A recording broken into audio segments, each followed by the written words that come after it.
ರಾಷ್ಟ್ರೀಯ ಹಬ್ಬಗಳ ಮಹತ್ವ. ಪ್ರಬಂಧ ರಾಷ್ಟ್ರೀಯ ಹಬ್ಬಗಳ ಮಹತ್ವ. ಪೀಠಿಕೆ ಹಬ್ಬಗಳನ್ನು ರಾಷ್ಟ್ರೀಯ ಧಾರ್ಮಿಕ ನಾಡ ಹಬ್ಬಗಳೆಂದು ಪ್ರಮುಖವಾಗಿ ಗುರುತಿಸಲಾಗುತ್ತದೆ. ರಾಷ್ಟ್ರವು ಶಾಶ್ವತವಾಗಿ ಸ್ಮರಿಸಬಹುದಾದ ದಿನಗಳನ್ನು ರಾಷ್ಟ್ರೀಯ ಹಬ್ಬಗಳೆಂದು ಆಚರಿಸುತ್ತೇವೆ. ರಾಷ್ಟ್ರೀಯ ಹಬ್ಬಗಳ ಆಚರಣೆಯಿಂದ ಜಾತಿ, ಮತ, ವರ್ಣ, ಭಾಷೆ, ಪ್ರಾಂತ್ಯ ಭೇದಗಳನ್ನು ಮರೆತು ನಾವೆಲ್ಲರೂ ಒಂದೇ ಎಂಬ ಭಾವೈಕ್ಯತೆ ಭಾವನೆಯನ್ನು ಮೂಡಿಸುತ್ತದೆ. ಜೊತೆಗೆ ದೇಶ ಪ್ರೇಮ ಮೌಲ್ಯವು ಬೆಳೆಯುತ್ತದೆ. ವಿಷಯ ನಿರೂಪಣೆ. ಭಾರತ ದೇಶವು ಪ್ರಮುಖವಾಗಿ ಸ್ವಾತಂತ್ರ್ಯ ದಿನಾಚರಣೆ, ಗಣರಾಜ್ಯೋತ್ಸವ ಮತ್ತು ಗಾಂಧಿ ಜಯಂತಿಯನ್ನು ರಾಷ್ಟ್ರೀಯ ಹಬ್ಬಗಳಾಗಿ ಆಚರಿಸುತ್ತದೆ. ಜೊತೆಗೆ ಏಪ್ರಿಲ್ 14 ಅಂಬೇಡ್ಕರ್ ಜಯಂತಿ, ನವೆಂಬರ್ 14 ನೆಹರು ಜಯಂತಿಯ ಮಕ್ಕಳ ದಿನಾಚರಣೆ, ಸೆಪ್ಟೆಂಬರ್ 5 ರಾಧಾಕೃಷ್ಣನ್ನರ ಜಯಂತಿಯ ಶಿಕ್ಷಕರ ದಿನಾಚರಣೆ, ಜನವರಿ 12 ವಿವೇಕಾನಂದ ಜಯಂತಿಯ ಯುವ ದಿನ, ಅಕ್ಟೋಬರ್ 2 ಶಾಸ್ತ್ರಿ ಜಯಂತಿ ಹೀಗೆ ಹಲವು ಮಹನೀಯರ ಜನ್ಮ ದಿನಗಳನ್ನು ರಾಷ್ಟ್ರೀಯ ಜಯಂತಿಗಳೆಂದು ಆಚರಿಸಲಾಗುತ್ತದೆ. ಸ್ವಾತಂತ್ರ್ಯ ದಿನಾಚರಣೆ. ಬ್ರಿಟಿಷರು ವ್ಯಾಪಾರ ಉದ್ದೇಶದಿಂದ ಭಾರತಕ್ಕೆ ಬಂದು ಭಾರತೀಯ ಅರಸರ ಒಳಜಗಳವನ್ನೇ ದುರುಪಯೋಗಪಡಿಸಿಕೊಂಡು ಹಂತವಾಗಿ ದೇಶದ ಚುಕ್ಕಾಣಿ ಹಿಡಿದು ದಬ್ಬಾಳಿಕೆಯ ಆಡಳಿತ ನಡೆಸಿದರು. ಮಂದಗಾಮಿ, ತೀವ್ರಗಾಮಿ ಗಾಂಧಿಯುಗದ ಹಂತಗಳಲ್ಲಿ ಭಾರತೀಯರು ಬ್ರಿಟಿಷರ ವಿರುದ್ಧ ಸ್ವಾತಂತ್ರ್ಯ ಹೋರಾಟ ನಡೆಸಿದರು. ಇದರ ಫಲವಾಗಿ 1947 ಆಗಸ್ಟ್ 15ರಂದು ಭಾರತ ಸ್ವಾತಂತ್ರ್ಯ ಗಳಿಸಿತು. ಇದರ ಸ್ಮರಣಾರ್ಥ ಪ್ರತಿ ವರ್ಷ ಆಗಸ್ಟ್ 15ರಂದು ಧ್ವಜಾರೋಹಣ ಮಾಡಿ, ಪ್ರಭಾತ ಪೇರಿ ನಡೆಸಿ, ವಿವಿಧ ಕಾರ್ಯಕ್ರಮಗಳ ಮೂಲಕ ಸಂಭ್ರಮ ಪಡಲಾಗುತ್ತದೆ.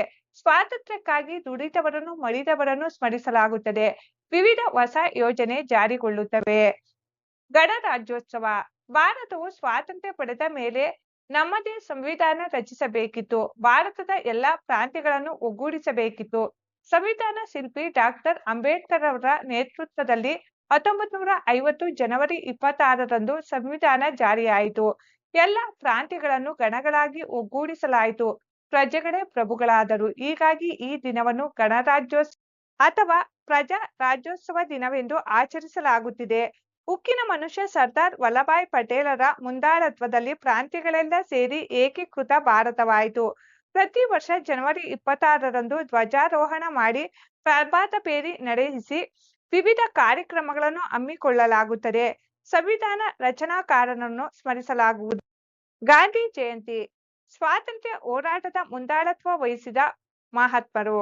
ಹರಿಜನ ಉದ್ಧಾರ, ಗ್ರಾಮ ಸ್ವರಾಜ್, ಮಹಿಳಾ ಸಬಲೀಕರಣ, ಸಾಮಾಜಿಕ ಪಿಡುಗುಗಳ ನಿವಾರಣೆಗೆ ಹೀಗೆ ಹಲವು ಸುಧಾರಣೆಯ ಹರಿಕಾರರಾದ ಗಾಂಧೀಜಿ ಭಾರತ ಮಾತ್ರವಲ್ಲ ವಿಶ್ವದ ತುಂಬಾ ಗೌರವಕ್ಕೆ ಪಾತ್ರರಾದವರು. ಹೀಗಾಗಿ ಪ್ರತಿ ವರ್ಷ ಅಕ್ಟೋಬರ್ 2ರಂದು ಗಾಂಧಿ ಜಯಂತಿ ಆಚರಿಸಲಾಗುತ್ತದೆ. ಜನವರಿ 30 ಇವರ ಪುಣ್ಯತಿಥಿಯಂದು ಹುತಾತ್ಮರ ದಿನ ಮತ್ತು ವಿಶ್ವ ಶಾಂತಿ ದಿನವೆಂದು ಆಚರಿಸಲ್ಪಡುತ್ತದೆ.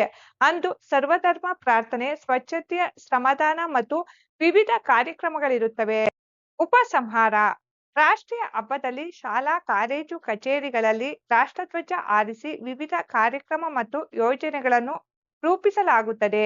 ಜಯಂತಿಗಳಂದು ಅವರ ಸ್ಮರಣೆ ಮಾಡಿ ಗೌರವಿಸಲಾಗುತ್ತದೆ. ಭಾವೈಕ್ಯತೆ, ದೇಶಭಕ್ತಿ, ಸ್ವಾಭಿಮಾನ, ಹಿರಿಯರ ಗೌರವ ಮುಂತಾದ ಮೌಲ್ಯಗಳನ್ನು ಬಿತ್ತಲು ಈ ಹಬ್ಬಗಳು ಸಹಕಾರಿ. ಈ ಹಬ್ಬಗಳಲ್ಲಿ ನಮ್ಮ ಮನೆಯ ಆಚರಣೆಯಂತೆ ಎಲ್ಲರೂ ಪಾಲ್ಗೊಳ್ಳಬೇಕು. ಮಾತೃ ಧರ್ಮಗಳನೇಕ, ಮಾತೃ ಭಾಷೆಗಳನೇಕ, ಆದರೆ ಮಾತೃಭೂಮಿ ಒಂದೇ, ಅದು ಭಾರತ. ಇದಕ್ಕಾಗಿ ದುಡಿಯೋಣ, ಇದಕ್ಕಾಗಿ ಮಡಿಯೋಣ.